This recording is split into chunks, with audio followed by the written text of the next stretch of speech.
قرآن چیخ چیخ کے کہہ رہا ہے کہ جو نماز نہیں پڑھتا وہ پاکستان کے شناختی کارڈ میں مسلمان ہے، اللہ کے ہاں وہ مسلمان نہیں ہے۔ صحیح مسلم میں یہ حدیث لکھی رہ گئی 246 کہ بندے کے کفر اور ایمان، شرک اور اسلام کے درمیان فرق کی نماز ہے۔ یہ حدیث مسلم میں ہی لکھی رہ گئی کہ ابن مسعود رضی اللہ تعالیٰ عنہ کہتے ہیں کہ جماعت کے ساتھ نماز پڑھنا یہ سنت خدا ہے، یہ تمہارے نبی کی وہ سنت ہے جو اللہ نے انہیں عطا کی، اگر اسے چھوڑ دو گے تو برباد ہو جاؤ گے۔ رسول اللہ کے زمانے میں اگر کوئی بیمار بھی ہوتا اور 2 بندوں کے سہارے مسجد میں آ کے نماز پڑھ سکتا تو اس کی کوشش ہوتی کہ میں مسجد میں جماعت سے نماز پڑھوں، کہیں مجھے منافق نہ شمار کر لیا جائے۔ جماعت چھوڑنے پر رسول اللہ کے زمانے میں سمجھا جاتا تھا صلی اللہ علیہ وآلہ وسلم کہ بندہ منافق ہے۔ صحابہ کرام کو، اہل بیت کو کب معلوم تھا کہ ایسی امت بھی آنے والی ہے جو آپ سے بڑا عاشق رسول ہونے کا دعویٰ کرے گی اور نماز ایک نہیں پڑھے گی؟ تو وہ کہتے یار یہ تو بڑا آسان اسلام ہے۔ تو یہ حدیثیں تو مسلم شریف میں لکھی رہ گئی، پریکٹیکلی کس نے عمل کیا اس کے اوپر؟ یہ حدیث ترمذی میں لکھی رہ گئی کہ ہمارا اور منافقین کا عہد نماز کی بنیاد پہ ہے، جس نے نماز چھوڑی اس نے کفر کیا۔ یہ صحابہ کرام علیہ رضوان کا فتویٰ ترمذی میں ہی رہ گیا۔ عبداللہ بن شقیق تابعی کہتے ہیں کہ صحابہ کرام علیہ رضوان تارک الصلاح کے سوا کسی کی تکفیر نہیں کرتے تھے، صرف بے نمازی کو وہ کافر سمجھتے تھے، باقیوں کو وہ تمام غلطیوں کے باوجود مسلمان تصور کرتے تھے۔ اندازہ کریں، یہ ترمذی میں لکھا رہ گیا جناب۔ ہاں، ہم جب چیخ چیخ کے یہ باتیں بیان کرتے ہیں، لوگ کہتے ہیں یار یہ کس قسم کی باتیں کر رہے ہیں، یہ کہاں پہ لکھی ہوئی ہے؟ سرکار کتابوں میں لکھی ہوئی ہے۔ یہی تو ہم آپ سے کہہ رہے ہیں کہ مرنے سے پہلے اے مسلمان کر لے اس پہ غور، کتابوں کا خدا اور ہے، بابوں کا خدا اور۔ یہ حدیث ابو داؤد میں ہی لکھی رہ گئی کہ بچہ جب 7 سال کا ہو جائے تو اسے نماز کا حکم دو، اور نہ پڑھے 10 سال کی عمر میں اسے سزا بھی دو، اور 10 سال کے بچوں کے بستر بھی الگ کر دو۔ یہ ابو داؤد میں لکھی رہ گئی حدیث، عمل کس نے کیا؟ یہ حدیث ابن ماجہ میں لکھی رہ گئی کہ نبی علیہ السلام نے فرمایا اے معاذ، اللہ کے ساتھ شرک نہ کرنا، خواہ تمہارے ٹکڑے ٹکڑے کر دیے جائیں، تمہیں قتل کر دیا جائے، سولی دے دیا جائے، یا آگ میں زندہ جلا دیا جائے، شرک نہ کرنا۔ یہ پہلی نصیحت۔ اسی حدیث میں دوسری نصیحت، نماز نہ چھوڑنا۔ تمہارا اللہ کے ساتھ عہد نماز کی بنیاد پہ ہے، اگر تم نے نماز چھوڑ دی تو اللہ کا ذمہ اٹھ گیا تم سے۔ اور تیسری چیز فرمایا شراب نہ پینا، یہ تمام برائیوں کی جڑ ہے۔ تو یہ حدیثیں تو لکھی رہ گئی سرکار۔ یہ حدیث مسند احمد میں ہی لکھی رہ گئی کہ نبی علیہ السلام نے فرمایا کہ نماز قیامت کے دن نمازی کے لیے دلیل، نجات اور نور ہوگی، اور جو نماز نہیں پڑھتا قیامت کے دن نہ اس کے لیے کوئی دلیل ہوگی اللہ کے حضور بچنے کی، نہ نجات اور نہ کوئی روشنی، نور جو پولیس رات سے گزرنے کے لیے قرآن میں آیا نا، وہ نور۔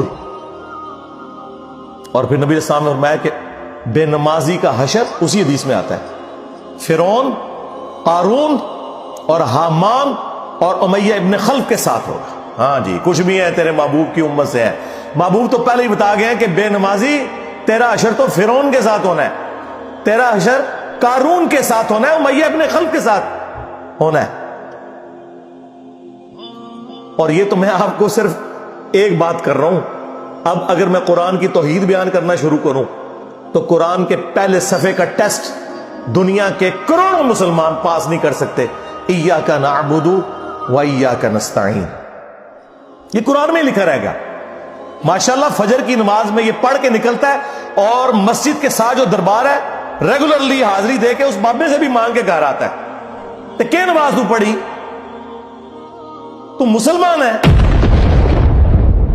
تیری ہر نماز کی ہر رکعت میں تو یہ نہ پڑھے تیری نماز ہی نہیں ہوتی۔ ایاک نعبد و ایاک نستعین، اے اللہ عبادت بھی تیری کریں گے، دعا بھی تجھی سے مانگیں گے، مدد بھی تجھی سے مانگیں گے۔ یہاں مدد مانا دعا کیا، لیکن یہاں مولویوں نے پھر پٹی پڑھا دی، ان کا نہیں جی نہیں جی، امی سے روٹی نہ مانگے. اندازہ کریں قرآن کا مذاق اڑا رہے ہیں، حالانکہ انہیں پتہ ہے کہ قرآن میں یہ آیت موجود ہے وَتَعَاوَنُوا عَلَى الْبِرِّ وَالتَّقْوَى وَلَا تَعَاوَنُوا عَلَى الْإِثْمِ وَالْعُدْوَانِ. نیکی اور پرہیزگاری کے کاموں میں ایک دوسرے کی مدد کرو اور برائی میں الگ رہو. قرآن نے بتایا ہے کہ اللہ نے دنیا کو اسباب کے ساتھ جوڑا ہوا ہے. یہاں ایاک نستعین میں دعا کے اعتبار سے بتایا جا رہا تھا کہ غیر اللہ سے نہیں کرنی، ظاہری اسباب کا تو قرآن میں حکم ہے. لیکن دیکھ لیں،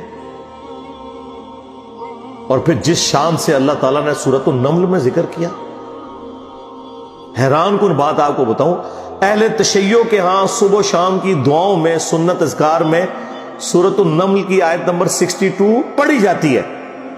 ترجمہ نہیں کبھی کسی نے پڑھا، اور ہمارے جن اسٹوڈنٹس نے پڑھا جو شیعہ مکتب سے تعلق رکھتے تھے، کیونکہ میں نے اس آیت کو اتنی دفعہ کوٹ کیا، انہوں نے کہا ہم تو یہ صبح شام پڑھتے ہیں. ترجمہ پڑھا تو انہوں نے کہا یار یہ آیت پڑھ کے بھی سب سے زیادہ شرک ہم کر رہے تھے، کیونکہ اس آیت کے اندر کیا لکھا ہے؟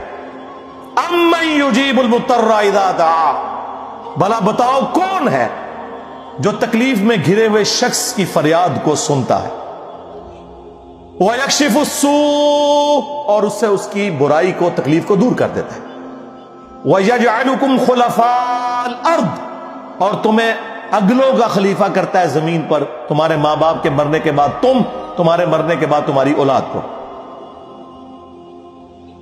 اِلَٰهٌ مَّعَ اللَّهِ، کیا اللہ کے ساتھ کوئی اور معبود بھی ہے؟ قَلِيلًا مَّا تَذَكَّرُونَ، لیکن بہت کم ہی تم نصیحت حاصل کرتے ہو. بالکل صدق اللہ العظیم، بہت کم لوگوں نے نصیحت حاصل کی. اس آیت میں کلیئر کٹ لکھا ہے کہ جو اللہ کے سوا کسی اور سے دعا کرتا ہے گویا وہ اسے خدا بنائے ہوئے ہے. یا علی مدد کا مطلب سادہ نہیں ہے، اس کا مطلب ہے کہ آپ نے مولا علی کو اللہ کے مقابلے پر خدا تصور کر دیا. نہیں جی ہم تو انہیں اللہ کا بندہ مانتے ہیں. نہیں جناب، قرآن تو یہ کہتا ہے کہ اللہ کا بندہ مان کے یا بغیر بندہ مان کے. جب تمہارا یہ عقیدہ ہے کہ اللہ کے سوا کوئی تمہاری تکلیف دور کر سکتا ہے، جی پیچھے اللہ ہی ہے، اچھا اللہ پیچھے رکھ رہے ہیں. یہ دیکھیں حدیث میں لکھا ہوا ہے نماز کا طریقہ. اور نہیں جی ہمارے امام صاحب نے بھی تو وہی کچھ بتایا نا، پیچھے تھے اتنے بھی نبی علیہ السلام نے. نبی علیہ السلام پیچھے رکھنے کے لیے،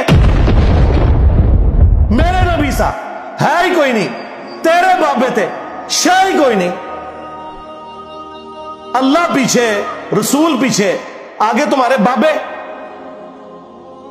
عزتیں اویل کی ہیں تم نے اللہ اور اس کے رسول کے نام کے اوپر، چندے کھائے ہیں تم نے رسول اللہ کے نام کے اوپر صلی اللہ علیہ وآلہ وسلم.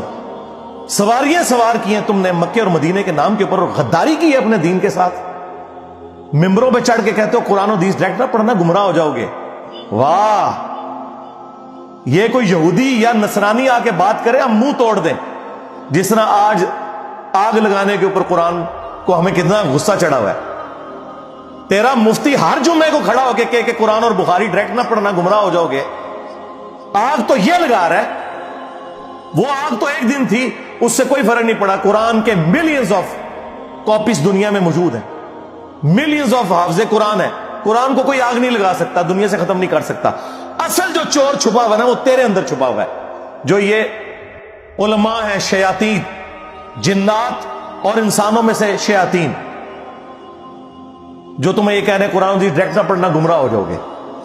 اور تم کہتے ہو مفتی صاحب نے فرما دیا. سبحان اللہ.